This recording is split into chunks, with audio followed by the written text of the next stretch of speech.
I never thought I'd be the kind of woman who keeps secrets this dark, let alone shares them with strangers. But something changed in me the day I watched that footage. I can't unsee what I saw, and I can't keep pretending everything's okay anymore. So, if you're here, just know, this isn't a story about love, or marriage, or even animals. It's a story about control, trust, and what happens when the person you think you know better than anyone turns out to be a stranger. My name is Rachel. I'm 32, married for 8 years, and I live on a small horse farm in Kentucky. My husband, Mark, and I have always lived a quiet life, at least on the outside. Mark was the kind of man everyone trusted. He's charming, patient, the type to smile at strangers and help neighbors fix a fence in the rain. But behind closed doors, things were different. Not violent. Not exactly. Just strange. He had rules, lots of them, and they never made much sense. What I wore. Who I talked to. What time I fed the horses. I chalked it up to his military background and tried to be a good wife. But over the last year, something shifted. The rules became rituals. The smiles stopped reaching his eyes. And then he brought home the cameras. At first, I thought it was for security. He said we needed to keep an eye on the barn, that there had been break-ins nearby. Made sense. We set up motion sensors, even installed lights. But then he started filming everything. Feeding time, grooming, late-night checks. He said it was for a project, some kind of documentary about rural life. He even convinced me to be in it. It's all about showing the bond between humans and animals, he said. People eat that stuff up online. I didn't love the idea, but I went along with it. Then he asked me to do something strange on camera. It wasn't dangerous. It wasn't illegal. But it didn't feel right. It was late, past midnight, and he said the lighting was perfect. He gave me a script, told me exactly what to say, what to wear. And he wanted me to do it with Willow, our oldest mare. It's just a performance, he said. The internet will love it. Trust me. But there was something in his voice that night, something that made my skin crawl. I tried to laugh it off, told him we could film in the morning, but he insisted. And when I looked into Willow's eyes, it was like she knew something I didn't. I went through with it. I wish I hadn't. Because what I found later, after I checked the footage on my own, wasn't the video we filmed. It was something else. Something I never agreed to. And that's when I realized, this had nothing to do with a documentary. It was never about the horse. It was never even about the video. It was about me. And what he was willing to do to get what he wanted. But that's only the beginning. I didn't sleep that night. After watching that footage, what he really recorded, I just sat there in the dark, staring at the screen like maybe if I blinked enough, it would all disappear. But it didn't. The video was there, time-stamped, with me and Willow under that dim barn light, saying what he told me to say. But something was different. It was like he'd spliced parts together, added sound I never made, angles I didn't even know were being filmed. And then, at the end, there was a glimpse of him, just for a second, standing in the shadows behind the stall. Watching. I didn't confront him. Not right away. I needed to understand what I was dealing with. Mark had always been private, but this? This was something else. I started going through the rest of the footage, days, weeks of it, and the more I looked, the more I found. Clips of me when I thought I was alone. Me brushing my teeth. Talking to the horses. Singing to myself while mucking the stalls. Nothing ever explicit. Nothing that would get flagged or make someone outside think it was wrong. But I could feel it in my bones, this wasn't about security or content creation. This was surveillance. Control. Maybe even obsession. And that's when I remembered something strange from a few months back. There was this man, Tommy, who used to work part-time around the farm. He'd help with hay deliveries, fence repair, that sort of thing. One day he just stopped showing up. Mark told me he'd quit, said he got another job across the state. I didn't think much of it at the time. But now, going through the old footage, I found a clip of Tommy. It was barely a few seconds long. He was in the barn, talking to me. We were laughing about something. I think I'd stepped in manure. Nothing weird. But the next clip jumped ahead to that night. Just the sound of the wind and the empty barn. I tried calling Tommy. His number's disconnected. I don't know if I'm imagining things, but since I found that video, I've started noticing more little changes. My phone battery drains faster than usual. Apps open and close on their own. Sometimes, I hear static when I answer calls. Mark swears it's just bad reception out here, but we've lived on this land for years, it's never been this bad. And the horses, even they're acting different. Skittish. Restless. Especially Willow. She paces her stall at night, won't eat unless I'm right there with her. She's always been gentle, calm. Now, her eyes follow Mark like she doesn't trust him anymore. I've started keeping a journal, writing down every strange thing, every shift in his behavior. He's begun asking questions, where I've been, who I talk to, why I lock the feed room. He's never asked those things before. I think he knows I saw the footage. I think he knows I'm watching him now, too. But I can't leave. Not yet. Because the last file I found on his hard drive wasn't a video. It was a folder. Labeled with my name. And it wasn't empty.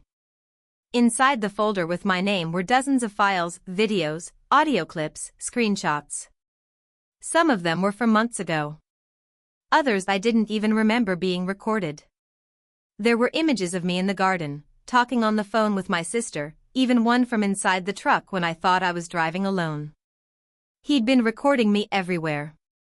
Every movement, every word. Some of the audio files were just my voice, slowed down and cut up, like he was studying them. One was labeled Willow_night_3, and when I opened it, all I heard was whispering. Not mine. Not Mark's either. It was faint, like it was picked up accidentally, just a voice saying my name over and over. I started thinking about who Mark really was. We met when I was young, too young to know what red flags even looked like. He was older, confident, and he made me feel safe at a time when I had no one. Now I wonder if he picked me on purpose. Someone with no close family, someone easy to isolate. Out here, miles from the nearest neighbor, it's easy to lose track of what's normal. He always made me believe everything was fine. Even when it wasn't. I tried asking quiet questions. I told him I was thinking of starting a blog about farm life, just to see how he'd react. He brushed it off fast. Don't waste your time on that junk. No one wants to hear about our boring routine, he said. But there was something tight in his voice. That fake smile he wears when he's covering something up. I think he's scared people might start listening to me. That's when I realized this isn't just about control, it's about keeping me quiet. There's something else. I've been watching him more carefully, and I've noticed him sneaking off after dark. He says he's checking on the fence line, but the trail cams show him going out without tools. He never comes back with anything. One night, I followed from a distance. He didn't go near the fence. He went out toward the backwoods, near the old shed we don't use anymore. He stood there for 15 minutes, just stood still, like he was waiting for something. Or someone. I haven't told anyone what's really going on. Not yet. I thought about sending the videos to someone, uploading them anonymously, but I don't know who to trust anymore. The internet, the phone, even the cameras, they're all his tools. His eyes. And now I think I've waited too long. Because this morning, the folder with my name was gone. And so was Willow. The second I realized Willow was missing, my stomach dropped. Her stall door wasn't broken or forced, just wide open, as if someone had calmly walked her out in the middle of the night. No hoof prints, no signs of struggle, just the lingering smell of hay and damp wood. I ran through the entire property, calling her name, my voice cracking in the cold morning air. Mark came out of the house slowly, like he'd been watching me from the window. He asked what was wrong, but too casually, like he already knew. "She got loose," I said, breathless. "Did you see anything last night?" He shook his head and rubbed the back of his neck. "She's probably out in the east pasture. You always forget to latch her stall properly when you're tired." That wasn't true, and he knew it. I always double-check that latch. Always. But I didn't argue. I just nodded and walked back to the barn, heart pounding, mind racing. It felt like a warning. A message. He'd been reading my journal, I was sure of it now. And the missing folder? That wasn't just deleted.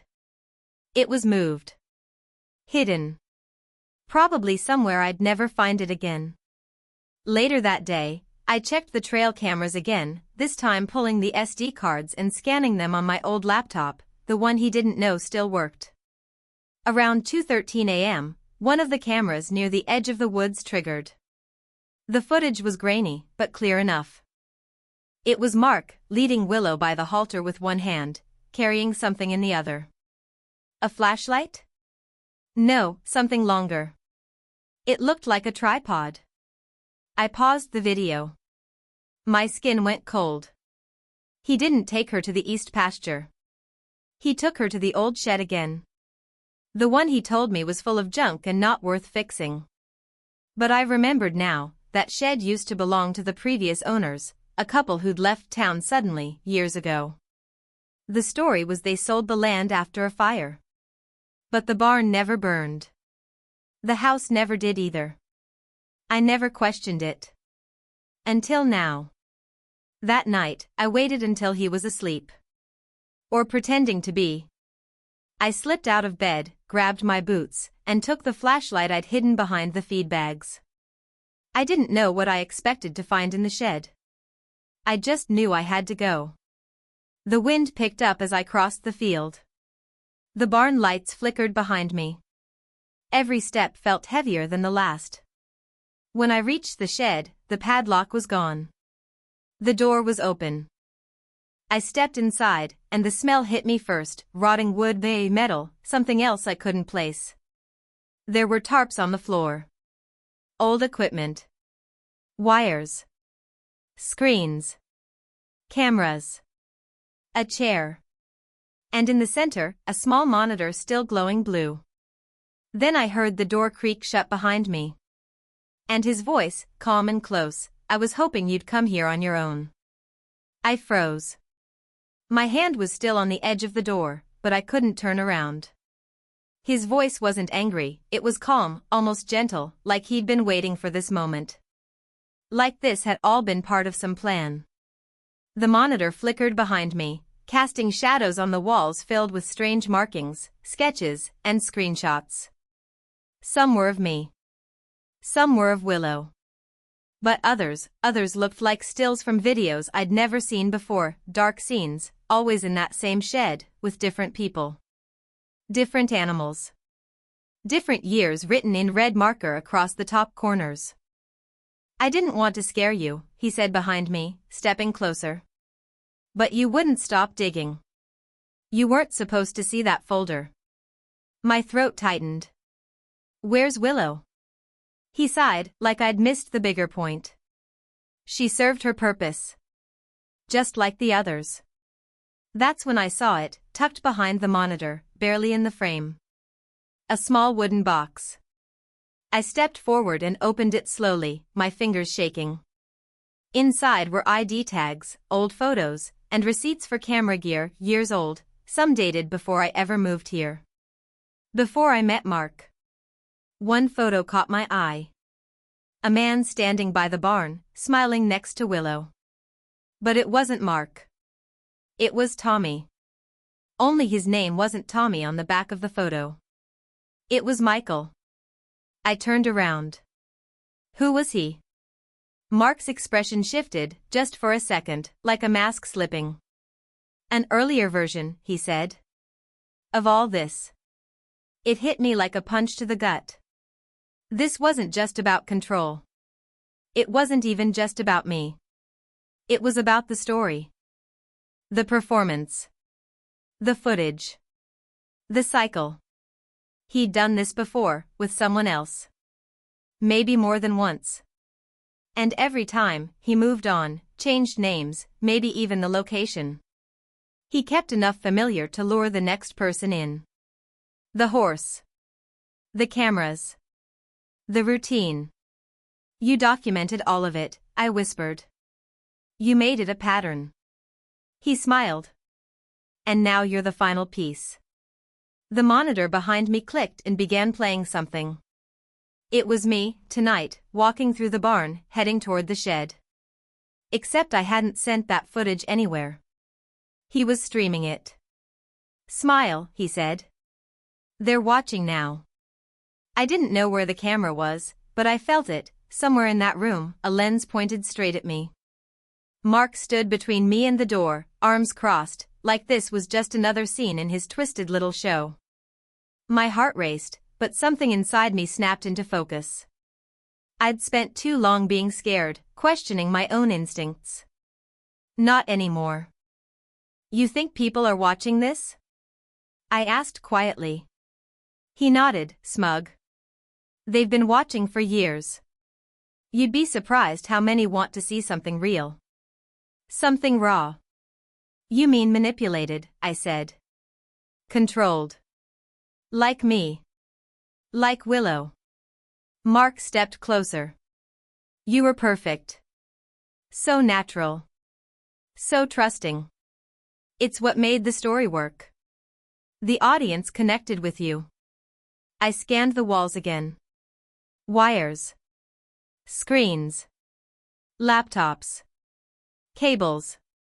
He was running this whole thing off a makeshift server, patched together with gear from who knows how many years of victims. But I saw something else, too, my old phone. The one I thought I'd lost weeks ago. Plugged in. Still on. And beside it, one of his handheld radios. I knew those frequencies. The trail cam monitors used the same ones. My eyes flicked to a small switchboard labeled Signal Out. I made a split-second decision. You're right, I said, stepping toward the center of the room. They should see everything. So let's show them how it ends. His smile faltered, just a bit. Rachel, don't ruin this. I took a deep breath, turned my back to him, and stumbled into the table, knocking the box of files to the floor. As he moved to stop me, I reached behind me and slammed my hand down on the switchboard. Sparks popped. The screens blinked out. What did you do? He shouted, lunging forward.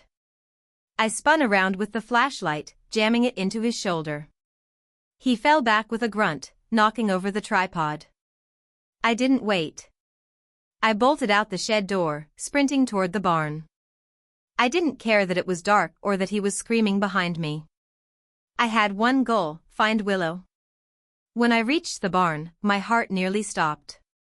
She was there. Tied in a back stall, unharmed but shaken. Her eyes met mine, and she let out a low, panicked whinny. I rushed to untie her, whispering calm words as I grabbed the lead rope. Behind me, I heard footsteps pounding across the field. He was coming. I pushed open the side gate and slapped her flank. Run! I shouted. She took off into the dark, hooves pounding against the dirt. I turned to face him. But he wasn't alone. A second man stepped out from the shadows, older, weathered, holding a small camera. Mark stopped beside him, breathing hard. Told you she'd run, the man said with a smirk. Looks just like the last one. My blood turned to ice. It wasn't just Mark. It was bigger. And I'd just given them the best ending they could have asked for. For you said, continue from where the climax left off and write 500 words wrapping up the story. This part should provide a satisfying resolution, answer any remaining questions, and conclude subplots. Leave the audience with key takeaways or reflections, making the ending memorable and engaging. Naturally, include keywords to keep the SEO optimization strong. End the story now in a natural way. Also, do not make any headings. Only write stories in paragraphs. Also, keep the wording simple and natural. Also, make the script human-centric and don't give the feel of AI-generated. Also, don't create violated content which can affect YouTube policy. ChatGPT said, "I stood frozen in that moment, two men in front of me, the truth finally laid bare." This wasn't just about Mark. He wasn't acting alone. This was something organized, something rehearsed. The cameras, the missing people, the stories. They were building content from real fear, from real people like me. I'd spent so long trying to figure out what he was doing. I never asked who else was watching. Or why. But I didn't run. I couldn't. If I did, they'd keep going. To the next farm. The next girl. Maybe even use my story to start it all over again. Mark stared at me like I'd ruined everything, like I wasn't following the script anymore. But that's what saved me. "You don't have control over me anymore," I said, loud enough for them both to hear. "And I'm not scared of your cameras." The older man chuckled. "Everyone says that before the upload." That's when the sirens echoed across the field. They both looked toward the sound, flashing lights cutting through the trees on the far side of the property. I hadn't trusted my phone. But I had left my journal in the mailbox 2 days earlier, addressed to my sister. The one thing Mark never thought to check, because we never sent letters. But I'd written everything, dates, names, photos. I'd left it with a note, "If anything happens to me, open this." And she had. Mark tried to run. The older man vanished into the trees. But it didn't matter. The officers found the shed, the footage, the folders. They found evidence of others, some of them still unidentified. It took weeks to sort through it all. The story made the news, though most people thought it was just another twisted criminal case. They didn't know the full truth. About the production. About how long it had been going on. About how deep it went. I told them everything. Even about Willow. They found her 2 days later, safe on a nearby property. Spooked, but unharmed. I brought her home. We rebuilt the fence. I tore down the shed. Piece by piece. There are still nights I hear echoes in the barn. Glitches in the cameras. Whispers when I check my phone. Maybe it's all in my head. Or maybe some stories don't fully end, they just stop being filmed. I've started writing again. Real stories. Stories that belong to me. And even though part of me is still haunted by what happened out here, I know I stopped something. I broke the pattern. I wasn't the ending they wanted. I was the one they didn't expect. And now, the cameras are mine.